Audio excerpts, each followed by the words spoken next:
What happens when ego, inexperience, and business collide? You get the downfall of a once promising franchise, served cold with a side of regret.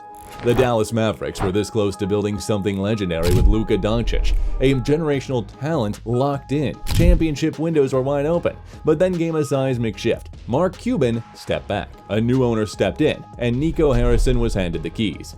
Luka Doncic was nothing short of amazing in his last 2 seasons with the Dallas Mavericks, averaging 33 points, 9 rebounds, and 9 assists per game. The Slovenian superstar had become the heart and soul of the team, propelling them to the 2024 NBA Finals. Luka, at 25, was generally considered one of the top players in the league and was well on his way to being the best Maverick ever. Fans had every reason to think the best was still to come, until everything fell apart in one of the most astonishing and perplexing choices in recent NBA history. The decision came from the top. Nico Harrison, the team's president of basketball operations, with the blessing of new majority owner Patrick Dumont, traded Luka to the Los Angeles Lakers. The move not only stunned the basketball world, it enraged it. Luka's departure meant he was no longer eligible for supermax contracts, costing him over $100 million in potential earnings. The trade was universally panned, with many calling it the dumbest transaction in NBA history. Hundreds of Maverick fans took to the streets in protest, demanding accountability and the resignation of Harrison, but their cries went unheard. As if the Luka trade wasn't disastrous enough, the ripple effects only made things worse. Injuries began piling up, Anthony Davis went down, followed by Daniel Gafford, and leaving the Mavs with no reliable big men on the roster. But the most devastating blow came when Kyrie Irving tore his ACL. Kyrie had been playing an excessive number of minutes since Luka's departure, leading the league in time on court.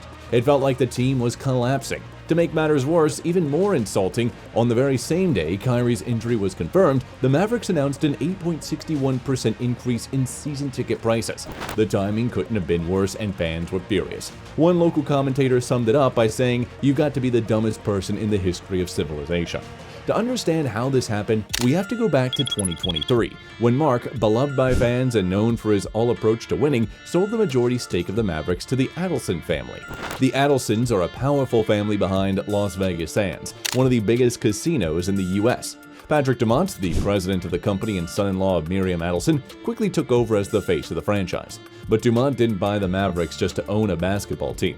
He had a far broader agenda: legalize gambling in Texas, build a casino resort in Dallas, and relocate the Mavs to a new arena. This wasn't about basketball, it was about business. Dumont made his goals clear from the start, but he inherited a finals-caliber team led by one of the league's brightest. And yet, just over a year later, that star was gone. After the trade, Dumont's public comments did nothing to soothe fan outrage. Instead, they stoked fire. When asked about the decision to trade Luka, Dumont suggested that Luka lacked the dedication and character required to win a championship. "In my mind, the way teams win is by focus, by having the right culture and character," he said. "If you're not working as hard as possible every day, you shouldn't be a part of the Dallas Mavs." It was a clear jab at Luka, whose off-court habits had been scrutinized despite his on-court brilliance. Dumont compared Luka unfavorably to legends like Jordan, Kobe, and Bird, implying that he didn't measure up in work ethic. The statement not only felt unfair, it felt personal, and for Maverick fans, it was unforgivable.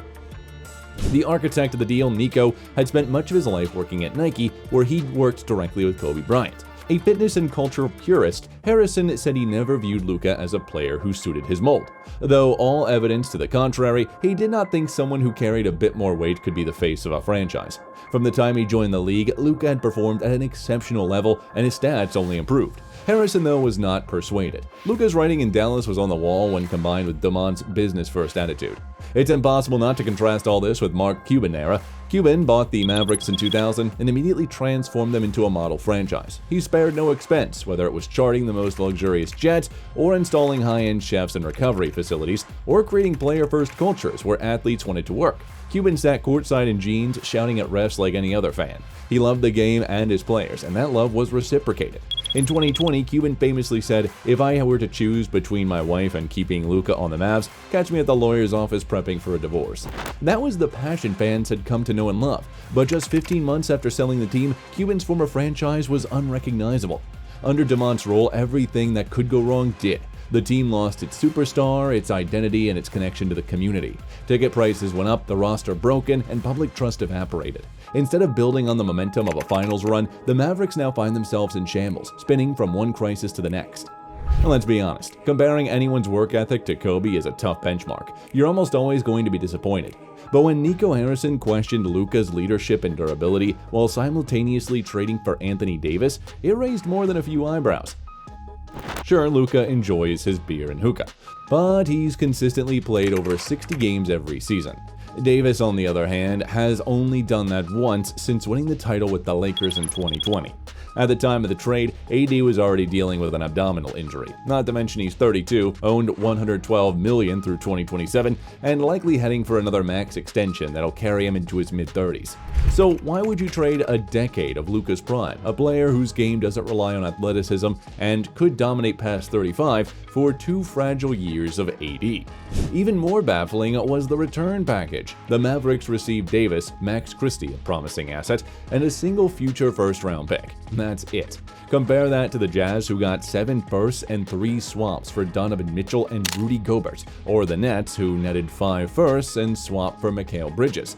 Luka is in a different stratosphere, and yet Dallas settled for crumbs. Rumor has it, Harrison didn't demand rookie Dalton Knecht or the Lakers' second first-rounder, possibly due to his friendship with Lakers GM Rob Pelinka. And while AD's Mavs debut was electric, 26 points, 16 boards, and 7 assists, and 3 blocks in 31 minutes, it was short-lived. He re-injured his abdomen days later, justifying critics who dubbed him Anthony Street Clothes Davis. Worse yet, the Mavs rushed him back to quiet the noise, and it backfired. Injuries kept piling up. Daniel Gafford sprained his knee. Klay Thompson and PJ Washington sat out, and Kyrie Irving was forced to carry the load. In February, Kylie led the NBA in minutes, just like Kobe before his Achilles tear. On March 3rd, the worst happened. Kyrie landed awkwardly, tore his ACL, and is now out for the season, and maybe longer. Meanwhile, Luka thrived in LA, leading the Lakers on an 8-game win streak and securing a triple-double against Dallas. The Mavs were left with broken players, dwindling hopes, and a shrinking title window. And to top it off, they traded Quentin Grimes, who dropped 44 for Philly, for Caleb Martin, who hasn't played a single game. A masterclass is how not to build a contender. If you think Dallas deserves better, hit that like button, drop your thoughts in the comments, and don't forget to subscribe for more deep dives into the NBA's biggest front office blunders. This saga isn't over, and we'll be here to break it down.